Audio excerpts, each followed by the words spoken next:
व्रत पर उसांग में अहिंसा व्रत।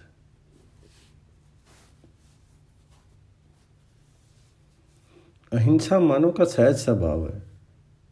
अहिंसा के पालन के लिए प्रयास नहीं करने पड़ते, बल्कि जिन कारणों से हिंसक वृत्तियां उत्पन्न होती हैं उन्हें दूर करना होता है। ऐसा होते ही अहिंसा सहज जीवन का स्थायी अंग बन जाती है। अहिंसा का शाब्दिक अर्थ है ना मारना, लेकिन जिन अर्थों में अहिंसा हमारे आर्ष ग्रंथों में व्यक्त की गई है और जिन रूपों में ऋषि मुनि इसका व्यवहार में पालन करते आए हैं, वह इस अर्थ से कहीं अधिक व्यापक है। अहिंसा का एक ऐसा व्रत है जिसके पालन से जीव मात्र में वैर भाव ही निर्मूल हो जाता है। श्रुति कहती है, मां हिंसात सर्वाणी भूतानि, अर्थात किसी भी प्राणी की हिंसा मत करो। वेदों में कई स्थलों पर अहिंसा के लिए प्रार्थनाएं मिलती हैं। योग दर्शन में अष्टांग योग के प्रथम अंग यम को परिभाषित करते हुए महर्षि पतंजलि कहते हैं, यम के 5 प्रकार में अहिंसा प्रथम अंग है। अहिंसा की व्याख्या करते हुए कहा गया है, मन, वाणी और शरीर से किसी भी प्राणी को कभी किसी प्रकार किंचन मात्र भी दुख न देना अहिंसा है। अर्थात किसी भी प्राणी का मन न दुखाना अहिंसा है, उसका भी नहीं जो आपको अपना शत्रु मानता है। वास्तव में पर पीड़ा वृत्ति का न होना ही अहिंसा है। पतंजलि योग दर्शन में हिंसा के कई प्रकार बताए गए हैं। कर्ता भाव से हिंसा 3 प्रकार की होती है। कृतकार्ता अनुमोदिता, अर्थात कृत्य करें, कारिता दूसरों से करवाएं, और अनुमोदिता हिंसा का अनुमोदन करें।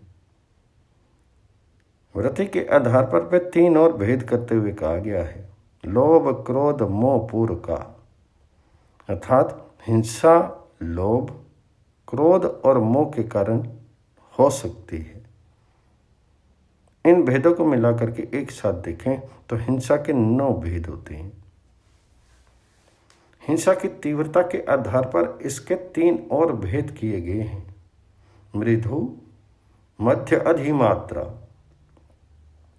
अर्थात किसी को थोड़ा दुख देना, कुछ अधिक दुख देना और बहुत ज़्यादा दुख देना। इन सब को एक साथ रखें तो हिंसा के 27 भेद होते हैं। क्योंकि हिंसा मन, वाणी और शरीर से की जा सकती है, इसलिए हिंसा के 81 प्रकार बताए गए हैं।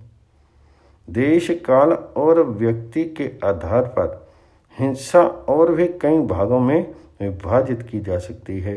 योगी याज्ञवल्क्य के द्वारा प्रणीत योग संहिता में कहा गया है, कर्म से, मन से और वाणी से किसी को क्लेश न पहुंचाना अहिंसा है। साधारणतः क्लेश का अर्थ है दुख न देना, न सताना, लेकिन योग दर्शन साधनपाद 3 में क्लेश एक परिभाषिक शब्द है। अविद्या, अस्मिता, राग, द्वेष, अभिनिवेशा, क्लेशा, अर्थात अविद्या, अस्मिता, राग, द्वेष और अभिनिवेश, ये 5 क्लेश हैं। इन 5 में से किसी का भी प्रयोग किसी के विरुद्ध किया जाता है तो वह हिंसा कहलाती। जैसे किसी को मूर्ख बनाना, अविद्या किसी के घमंड को बढ़ाना, अस्मिता किसी के मन में ऐसा प्रेम उत्पन्न कर देना कि वह रोता फिरे, राग किसी से शत्रुता रखना अर्थात द्वेष, और किसी के मन में मरने का भय पैदा करना अभिनिवेश।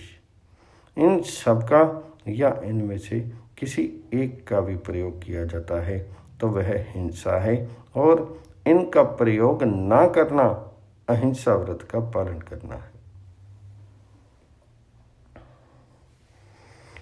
किसी के सुख में, ज्ञान में और जीवन शैली में बाधा पहुंचाना हिंसा है। हमारे ऋषि मुनि तो पर दोष दृष्टि को भी हिंसा कहते हैं। वास्तव में हिंसा का बुनियादी आधार ही ममत्व है। जब तक किसी भी रूप में मैं का अस्तित्व है तब तक हिंसा की वृत्तियां उत्पन्न होती रहेंगी, क्योंकि मैं और मेरे का भाव मनुष्यों के बीच भेद उत्पन्न करता है। मेरा धर्म, मेरा प्रांत, मेरा देश, मेरे लोग आदि भाव जैसे ही मन में आते हैं, वैसे ही जो मेरे नहीं हैं वे दूर होते जाते हैं और धीरे धीरे उनके प्रति हिंसक वृत्तियां जन्म लेने लगती हैं। इसलिए अहिंसा का अर्थ है मैं तथा मेरे भाव का परित्याग। अपने पराये का भेद न रहने पर अहिंसा का पालन सहज ही हो जाता है। अहिंसा व्रत के पालन के लिए मानवीय व्यवहार में कुछ विशेष बातें होनी जरूरी हैं। पहली है निर्भयता। अहिंसा के पालन के लिए निर्भयता जरूरी है, क्योंकि हिंसा का जन्म ही भय से होता है। भयभीत व्यक्ति ही दूसरों पर आक्रमण के बारे में सोचता है। निर्भय अर्थात किसी से भय न होने पर हिंसा का विचार ही उत्पन्न नहीं होगा और अहिंसा का पालन होगा। दूसरा है समत्व। अहिंसा के लिए सभी जीवों के प्रति समभाव रखना, उन्हें आत्ममत मानना जरूरी है। भेद दृष्टि रहने पर हिंसा के भाव पैदा होंगे। तीसरा है साहस।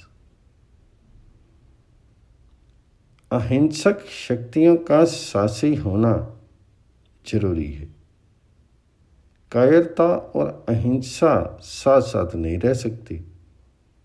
कायर व्यक्ति भले ही स्पष्ट रूप से अहिंसक लगें, किंतु उनके अंतर्मन में हिंसक विचार अवश्य रहते हैं, इसलिए वह अहिंसक नहीं हो सकता। चौथा है आत्मा एवं शरीर। आत्मा के स्वभाव को न समझ पाने के कारण शरीर को आत्मा मानने की भूल सामान्यता हम करते हैं। इस कारण शरीर के प्रति मोह जुड़ा रहता है। शरीर पर संभावित खतरों के कारण मन में हिंसक भाव आते रहते हैं।